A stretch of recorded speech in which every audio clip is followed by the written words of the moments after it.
विद्यार्थ्यांच्या सत्कार समारंभासाठी जिल्ह्याचा पालकमंत्री या नात्यानं जो शिवसेना पक्षानं कार्यक्रम घेतलेला होता त्या कार्यक्रमाला मी उपस्थित होतो. परंतु राजापूरमध्ये येत असताना गेली कित्येक वर्षाचे प्रलंबित विषय ते सोडून पालकमंत्री या नात्यानं आज मी राजापूरला आलो. त्याच्यातलं सगळ्यात महत्त्वाचं आपल्या राजापूरवासियांची जी मागणी होती ती म्हणजे सुपर स्पेशालिटी हॉस्पिटल. आता सुपर स्पेशालिटी हॉस्पिटलची जागा 25 एकरपैकी 5 एकर ही महायुतीचे सार्वजनिक बांधकाम मंत्री रवींद्रजी चव्हाण यांनी या सुपर स्पेशालिटी हॉस्पिटलला द्यायचा निर्णय घेतलेला आणि याचा खऱ्या अर्थानं जर पाठपुरावा कोणी केला असेल तर तो राज्याचे सिंधुरत्न समितीचे जे सदस्य आहेत त्या किरण भैया सामंतांनी केला, पण त्याचं श्रेय अनेकांनी घेण्याचा प्रयत्न केला. आज मी स्वतः त्या जागेवर व्हिजिट दिली. त्या परिसरातले आमचे अनेक सहकारी माझ्यासोबत उपस्थित होते, मुंबईकर देखील उपस्थित होते. आणि आपल्याला माहिती आहे की लोकसभेमध्ये काही लोकांनी मुस्लिम बांधवांमध्ये आणि दलित बांधवांमध्ये एक फेक नरेटिव्ह सेट केला. संविधान बदलणार आहे, मुस्लिम बांधवांना देशाच्या बाहेर घालवणार आहे म्हणून नरेंद्र मोदी साहेब नको. आणि या खोट्या प्रचाराला जनता बळी पडेल, मतदार बळी पडतील हे आमच्या स्वप्नात देखील नव्हतं. परंतु खोटं बोला, रेटून बोला आणि कायम बोला ही रणनीती असल्यामुळं तिथं काही लोक यशस्वी झाले. आता तोच प्रकार त्या सुपर स्पेशालिटी हॉस्पिटलच्या बाबतीमध्ये काही लोक करण्याचा प्रयत्न करत आहेत. काही लोकांच्या सुप्रीम डोक्यातनं अशी कल्पना आली आहे की हे सुपर स्पेशालिटी हॉस्पिटल मंजूर झालेलं होतं, ते ठाण्याला नेलं, आता ठाण्याचं इकडं आणलं, असं काही झालेलं नव्हतं. त्याचे सगळे कागदपत्र आपल्याला कधीही बघायला मिळतील. पण मी आवर्जून राजापूरवासियांना सांगू इच्छितो की हायवेच्या दृष्टीनं आणि राजापूरकरांच्या दृष्टीनं सुपर स्पेशालिटी हॉस्पिटल आरोग्याच्या निमित्तानं अतिशय महत्त्वाचं आहे आणि ते करण्याचा तत्वतः निर्णय महायुतीच्या सरकारनं घेतलेला आहे. आता तो प्रस्ताव रंगा नायक नावाचे जे आमचे आयुक्त आहेत, नाव का सांगतो म्हणजे परत उद्या मी सांगायला नको मी हे केलं मी ते केलं. रंगा नायक म्हणून जे आमचे आयुक्त आहेत त्यांच्या टेबलवर आहे. 2 दिवसामध्ये तो प्रस्ताव मिलिंद म्हैसकर जे अतिरिक्त मुख्य सचिव आहेत त्यांच्या टेबलवर जाईल आणि पुढच्या 8 दिवसानंतर 8-15 दिवसानंतर किंबहुना 15 ऑगस्टच्या अगोदर या सुपर स्पेशालिटी हॉस्पिटलला महायुतीचं सरकार एकनाथ शिंदेंच्या, देवेंद्रजींच्या आणि अजितदादांच्या नेतृत्वाखाली तानाजी सावंतांच्या मार्फत मंजुरी देईल.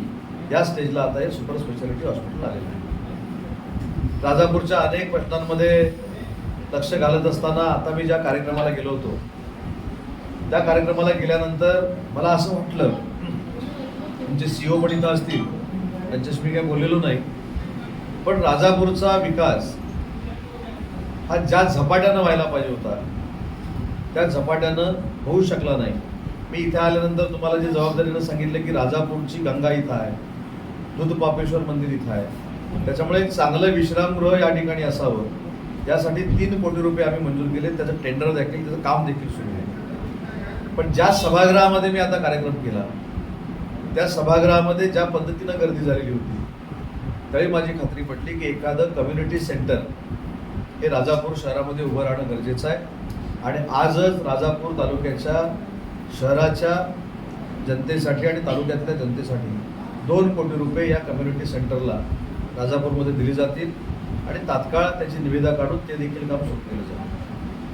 आपल्या राजापूर तालुक्यामध्ये काही लोकांची तालुका होण्याची देखील काही मागणी आहे. मग रायपाटण असेल, पाचल असेल, तिथल्या देखील मला ग्रामस्थांना विनंती करायची, कायदेशीररित्या सगळ्या गोष्टी आपण तपासून बघू, त्याच्यामध्ये नक्की लोकांची मागणी काय आहे ती आपण बघू आणि मग त्याच्यामध्ये पुढे जाऊ. आज राजापूरचा विकास करत असताना मुख्यमंत्री रोजगार निर्मिती मुख्यमंत्री सडक असेल, पंतप्रधान सडक असेल, ते देखील पैसे पालकमंत्री या नंतर मी मंजूर करतो. पण दुर्दैवानं आमचं नाव देखील तिथे लावलं जात नाही. कोण पण येतं, कोण पण भूमिपूजन करतं. लोकशाहीमध्ये ठीक आहे की या सगळ्या गोष्टीमध्ये श्रेय घेण्यासाठी कराव्या लागतात, पण कुठंतरी मनाला वाटलं पाहिजे की बाबा हे काम जे आहे ते पालकमंत्र्यांना मंजूर केलेलं आहे. हे काम, त्याचा कामाचा जो पाठपुरावा आहे तो तिथल्या सरपंचानं केलेला आहे. आता इथं आदिनाथ आहे, आपल्याला कदाचित माहिती असेल, 1 वर्षापूर्वीची गोष्ट असेल, उपकेंद्र मी मंजूर केलं त्याच्या गावामध्ये, तर काही लोकांनी मला आवाहन केलं की त्या गावामध्ये पाऊल टाकून टाका. आता जिल्ह्याचा पालकमंत्री मी आहे, या 746 की 846 गावांमध्ये मला पाऊल टाकून टाका म्हणून आवाहन द्यायला लागले. आम्ही कुठे कुठे जाऊन आलो, तुम्ही सगळ्यांनी बघितलं असेल ना.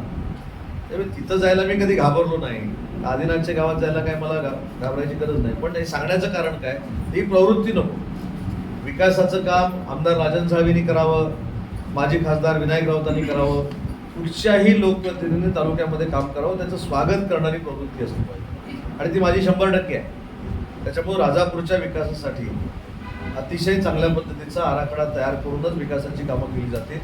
वृद्ध बापेश्वरच्या बैठका मी स्वतः 2 घेतलेल्या आहे. त्याची 3री बैठक देखील पुढच्या 8-15 दिवसामध्ये मी घेणार आहे. 13 तारखेला राजापूरमध्ये पुन्हा एकदा मी येणार आहे. लाडकी बहीण योजना जी सुरू झाली, काल आम्ही रत्नागिरीमध्ये त्याचा शुभारंभ केला. त्याचा शुभारंभ 13 तारखेला सकाळी राजापूरला, त्याच्यानंतर लांजाला आणि त्याच्यानंतर संगमेश्वरला आपण करतो. जिल्ह्याच्या प्रत्येक तालुक्यामध्ये त्याचा आपण शुभारंभ करतो. तर या योजना देखील राजापूरच्या प्रत्येक महिलांपर्यंत पोहोचल्या पाहिजेत, यासाठी यंत्रणा उभी करावी अशा स्पष्ट सूचना मी प्रांताधिकाऱ्यांना देखील दिलेल्या आहेत. त्याच्यामुळं राजापूरचा विकास करणं, आता काल कोणीतरी सांगितलं की राजापूरची जी MIDC आम्ही जाहीर केली ती आता रिफायनरी आणण्यासाठी जाहीर केली. मला असं वाटतं की राज्याचा उद्योगमंत्री मी आहे, पालकमंत्री मी आहे, मला थोडं विचारलं पाहिजे. स्पष्ट भूमिका आहे. रिफायनरीची जी भूमिका आहे ही शासनाची भूमिका, आणि रिफायनरी हा वेगळा विषय आहे. परंतु माझ्या राजापूर तालुक्यातल्या युवकाला आणि युवतीला रिफायनरीच्या पलीकडे जाऊन देखील रोजगार मिळावा, या भावनेतनं ही MIDC आम्ही मंजूर केलेली आहे, जाहीर केलेली आहे. त्याच्यावर देखील टीका टिप्पणी होते. आणि म्हणून आपल्याला देखील मला एक विनंती करायची आहे की जे चांगलं आहे त्याला चांगलं, आणि जे वाईट आहे त्याला वाईट, अशी भूमिका आपण देखील सगळ्यांनी जनतेसमोर आणणं गरजेचं आहे. आज माझ्याकडे आकडेवारी आहे.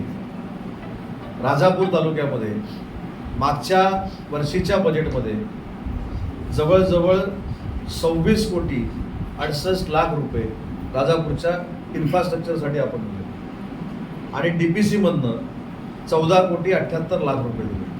म्हणजे जवळजवळ 40 कोटी रुपयाची कामं ही मागच्या वर्षी राजापूर तालुक्यामध्ये प्रामाणिकपणे करण्याचा प्रयत्न पालकमंत्री यांना केला. बरं, ही विकासाची गोष्ट आहे.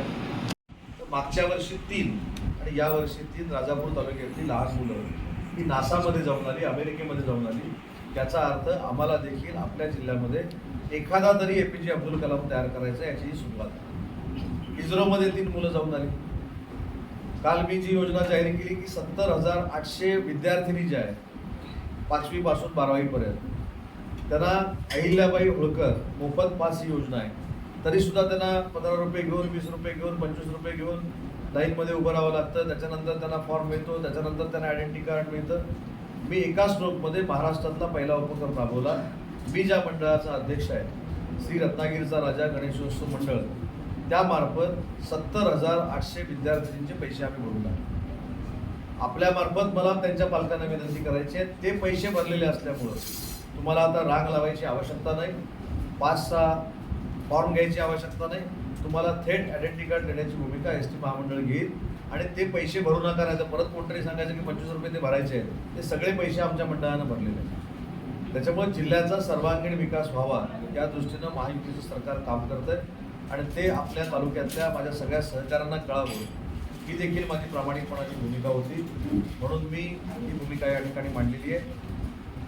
मुख्यमंत्री लाडकी बहीण योजना जी आहे, त्या तालुक्याच्या समितीवर, ते नावं द्या ना मला, आजच मी काही नेमणुका केलेल्या आहेत, आणि एक निर्णय घेतलाय की ही योजना राबवत असताना त्या समितीचे सदस्य या महिलाच असल्या पाहिजे. आणि त्या 3 महिलांची नावं आज मी राजापूर तालुक्याच्या या ठिकाणी राजापूर तालुक्याची जाहीर करतो. त्याच्यामध्ये माझ्याकडे आता आहेत नावं. तर ती देखील योजना गाव पातळीवर पोहोचवण्यासाठी आम्ही प्रयत्न करतोय. शुभमंगल योजना असेल, युवकांची योजना असेल, 7.5 हॉर्सपॉवरपर्यंतचे पंपाचं बिल माफ करण्याची योजना असेल, ही देखील ताकदीनं राबवावी अशा सूचना मी अधिकाऱ्यांना दिलेल्या आहेत.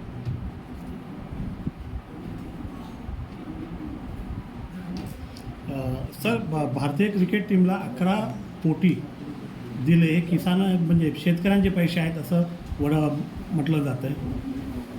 नाही, एक गोष्ट महत्त्वाची अशी आहे की प्रथा आहे, राजापूर तालुक्यामध्ये एखादी स्पर्धा झाली, त्याच्यामध्ये एखाद्या मुलानं प्रावीण्य मिळवलं तर ग्रामपंचायत देखील बक्षीस देऊन त्यांचा सत्कार करतो. शेतकऱ्यांना काही कमी पडणार नाही ही भूमिका सरकारनं घेतलेली आहे. आणि म्हणून सततच्या पावसासाठी, अवकाळी पावसासाठी 6,000 रुपये नमो शेतकरी सन्मान योजनेतनं, त्याच्यानंतर आता महिलांसाठी 1,500 रुपये, शुभमंगल योजना, युवकांसाठी योजना, या सगळ्या योजना काय देण्याची भूमिका सरकारनं घेतलेली आहे. पण जे 11 कोटी रुपये दिले, हे 11 कोटी रुपये म्हणजे कोणाची पैशात किंमत होऊ शकत नाही. हे 11 कोटी रुपये म्हणजे 14 कोटी जनतेचा महाराष्ट्रातला आवाज होता. ज्या आपल्या टीमनं ऐतिहासिक कामगिरी केली, कपिल देव नंतर, धोनी नंतर हा वर्ल्ड कप देशामध्ये आणला, महाराष्ट्रामध्ये आणला, त्या महाराष्ट्रातल्या 4 खेळाडूंचं त्याच्यामध्ये फार मोठं योगदान होतं. त्याच्यामध्ये रोहित शर्मा असतील, सूर्या असेल, दुबे असेल, त्याच्यानंतर जयस्वाल असेल, ही शेवटी आपली भूषण आहे. परंतु त्यांनी 4 जणांनी कामगिरी करून देखील आपण सांघिक बक्षीस दिलं टीमला. मला असं वाटतं की हा चांगला फायदा आहे. त्याच्यामुळे शेतकऱ्यांवर अन्याय होणार नाही ही भूमिका आहे. परंतु एखादी स्पर्धा आंतरराष्ट्रीय स्तरावर आपली जे टीम जिंकते तर त्यांची पाठ थोपटलेली आहे आणि ती मुख्यमंत्र्यांनी थोपटलेली नाही, ती 14 कोटी जनतेच्या वतीनं मुख्यमंत्री, उपमुख्यमंत्री दोन्ही यांनी थोपटली. मागील 4 महिन्यामध्ये 1068 आत्महत्या जी शेतकऱ्यांनी केली त्यांच्यासाठी सहानुभूती अनुदान वगैरे काय जाहीर होणार आहे का या अधिवेशनामध्ये? शेतकऱ्यांसाठी जे काय करायचं ते निर्णय सरकार योग्य तऱ्हेने घेतोय. आज देखील रत्नागिरी जिल्ह्यातला पाऊस किती पडला, आज देखील आपल्याला माहिती असेल, काही कदाचित लोकांचा गैरसमज झाला आहे की काजूसाठी 10 रुपये दिले. बरोबर आहे, काजूसाठी 10 रुपये दिले म्हणजे काजूला 10 रुपये किलो दिले नाहीत. किलोचा रेट जो ठरवेल काजू व्यापारी यांनी 50 ठरवला, तुम्ही 70 ठरवला, तुम्ही 90 ठरवला, तुम्ही 100 ठरवला, त्याच्यावर 10 रुपये द्यायचा निर्णय सरकारनं घेतलेला आहे. त्याला आपण मॅचिंग ग्रँट म्हणू शकतो. आणि या 10 रुपयानं देखील आपल्या कोकणातल्या शेतकऱ्यांना, काजू शेतकऱ्यांना फार मोठा दिलासा मिळणार आहे. त्याच्यामुळे जर कोणाचा गैरसमज असेल की ते 10 रुपये देखील शेतकऱ्यांना कमी आहे, तर ते शेतकऱ्यांना कमी नाही. ज्यावेळी 10 किलो काजू एखादा शेतकरी देईल तेव्हा ॲडिशनल 100 रुपये त्याला मिळणार. 100 किलो भरेल, बरोबर ना नाहीजी, तेव्हा 1,000 रुपये मिळणार आहे. त्याच्यामुळं आपण एक बी घेऊन जात नाही, एक बी घ्या विकत घ्या जात नाही, आपण किलोवर बिया देतो, किलोवर त्याचा धंदा असतो आणि त्या किलो मागे तो रेट आहे. त्याच्यावर 10 रुपयाची जी मॅचिंग ग्रँट आहे ती सरकारने दिली आहे. काजू बोर्ड काढलेला आहे, आंबा बोर्ड काढलेला आहे. त्याच्यामुळे गैरसमज शेतकऱ्यांमध्ये होऊ नये ही पालकमंत्री म्हणून माझी विनंती. तर महाराष्ट्र सरकारवरती 7.92 लाख कोटी कर्जाखाली आज सरकार म्हणजे राज्य सरकार आहे.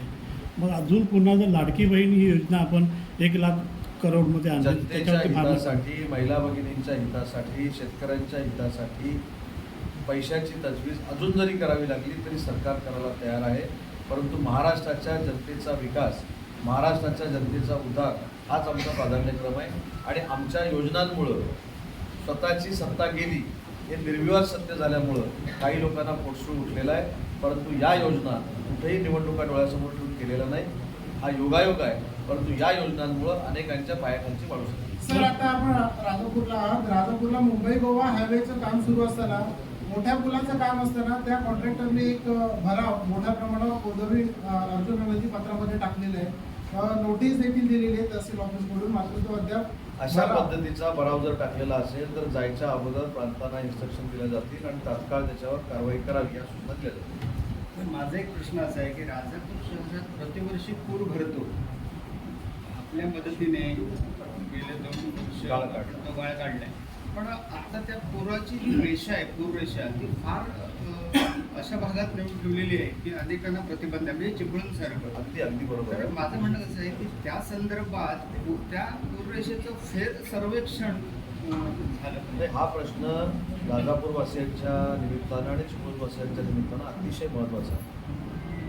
ब्लू लाईन आणि रेड लाईन, बरोबर ना? या संदर्भामध्ये परवाच माझे जिल्ह्यातले सहकारी शेखर निकम साहेब, योगेश कदम साहेब, आम्ही स्वतः मुख्यमंत्री महोदयांची भेट घेतली, उपमुख्यमंत्री महोदयांची भेट घेतली आणि आम्ही त्यांना विनंती केलेली आहे की ब्लू लाईन आणि रेड लाईनच्या बाबतीमध्ये तातडीनं बैठक आयोजित करावी आणि ही बैठक येत्या 8 ते 15 दिवसामध्ये मुंबईच्या स्तरावर उच्चस्तरीय होईल. म्हणजे फेर सर्वेक्षण झालं पाहिजे, कारण आता गाळ काढल्यानंतर जी स्थिती आहे ही पूर्वी जेवढी आपली पूर्वी 6 मीटर याच्यामध्ये टेक्निकली बाब आहे. बघा, जलसंपदानं तुम्हाला आम्हाला कोणालाही न सांगता त्या रेषा मारलेल्या आहेत. मारलेली. त्याचं रिसर्वेक्षण व्हावं हीच आमची भूमिका आहे. पण तो सर्वे कसा झाला याचं प्रेझेंटेशन आपल्याला घ्यावं लागेल की पुढच्या वेळी ज्यावेळी येईन त्यावेळी पाहिजे तर सगळ्या पत्रकारांना देखील ब्ल्यू लाईन रेड लाईनमध्ये आम्ही काय काम करतोय ते आपण सांगतो.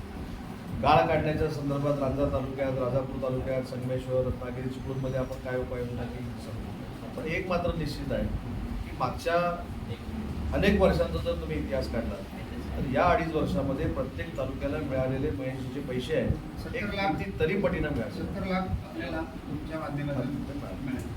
दुसरा एक शहराचा प्रश्न असा आहे, MSCBचा प्रश्न आहे. मी म्हटलं हो. होतं की आता अनेक भागात 22-24 तास लाईट जाते, ट्रान्सफॉर्मरचे विषय आहेत.